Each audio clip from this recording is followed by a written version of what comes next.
예수 너를 위하여 죽으심을 본받아 너도 남을 위하여 몸을 바쳐라.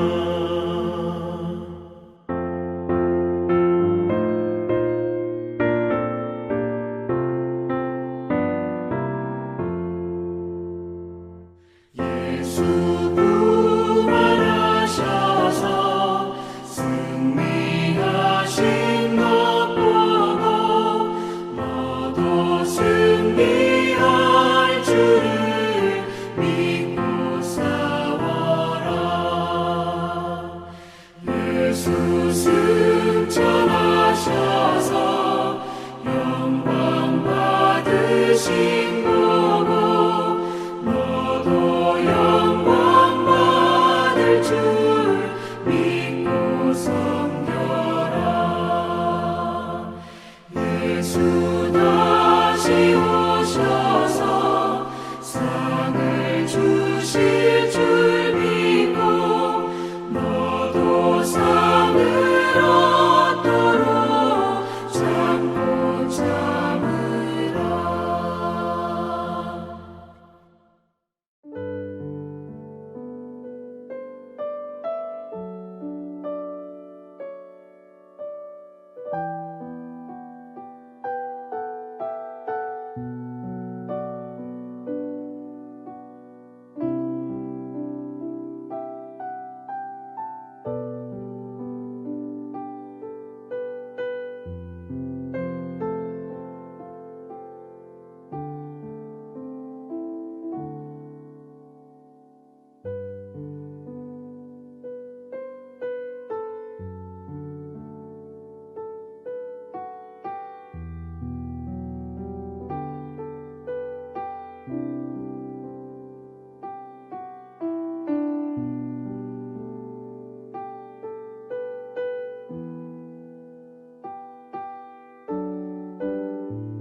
예수님은 제자들이 예수님을 믿고 전도하는 것 때문에 어려움을 당하게 될 것이라고 미리 경고하셨습니다. 누가복음 6장 22절에서 인자로 말미암아 사람들이 너희를 미워하며 멀리하고 욕하고 너희 이름을 악하다 하여 버릴 때에는 너희에게 복이 있도다, 이렇게 말씀하셨습니다. 예수님 이 말씀을 하시고 난 이후에 그런 상황을 제자들이 당하게 되었을 때 취해야 될 행동이 무엇인지를 말씀해 주시는데요. 6장 27절부터 28절입니다. 너희 원수를 사랑하며 너희를 미워하는 자를 선대하며 너희를 저주하는 자를 위하여 축복하며 너희를 모욕하는 자를 위하여 기도하라. 어느 누구도 예수님이 말씀하신 것을 쉽게 따를 수 있다 자신할 수 없습니다. 우리를 원수처럼 취급하고 미워하며 저주하고 모욕하는 사람들을 기꺼이 축복하고 선하게 대하며 기도해주는 일은 결코 쉽지 않기 때문입니다. 우리 마음속에 그럴 만한 감정이 생기지 않죠. 오히려 예수님의 말씀과 정반대로 받은 만큼 아니면 그보다 더 많이 되돌려주고 싶은 마음이 커질 때가 있습니다. 이런 우리의 마음을 아시기 때문에 예수님은 우리에게 감정을 바꾸라고 말씀하지 않으십니다. 오히려 의지와 행동을 변화시킬 것을 명령하시고 계세요. 우리는 모두 예수님을 따르기로 작정한 제자들입니다. 그렇기 때문에 이 명령에 순종해야 합니다. 29절부터 30절에는 우리가 어떻게 예수님의 명령에 따라야 하는지를 보여주는 4가지 구체적인 예가 나오고 있습니다.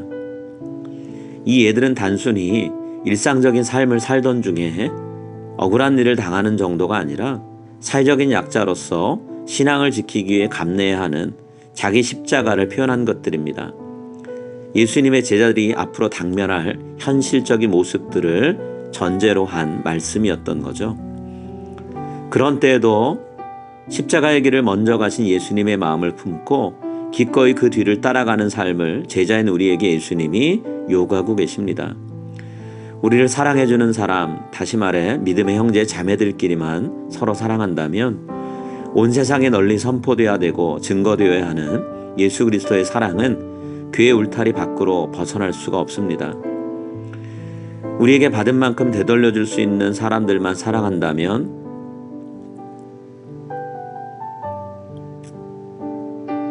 악한 사람을 기꺼이 사랑하시며 은혜를 베푸시고 품으시며 회개할 수 있는 길을 열어주시는 하나님의 깊고 넓은 사랑은 세상에 전해질 수가 없겠죠.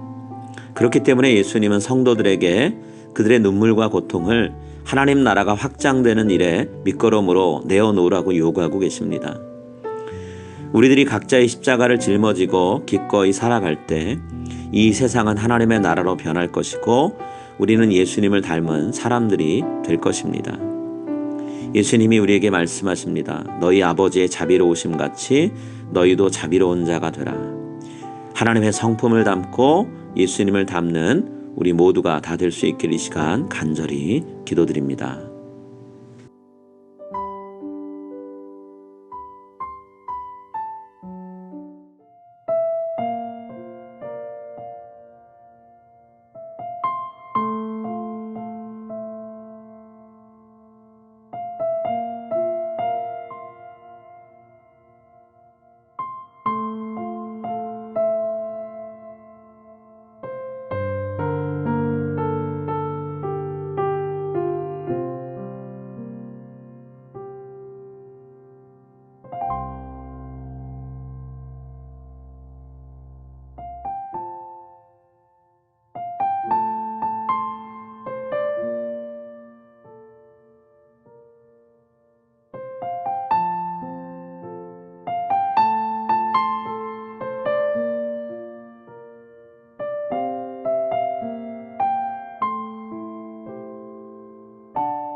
하늘에 계신 우리 아버지여, 이름이 거룩히 여김을 받으시오며 나라에 임하옵시며 뜻이 하늘에서 이루어진 것 같이 땅에서도 이루어지어나이다. 오늘날 우리에게 일용할 양식을 주옵시고 우리가 우리에게 죄 지은 자를 사하여 준 것 같이 우리 죄를 사하여 주옵시고 우리를 시험에 들게 하지 마옵시고 다만 악에서 구하옵소서. 대개 나라와 권세와 영광이 아버지께 영원히 있사옵나이다. 아멘.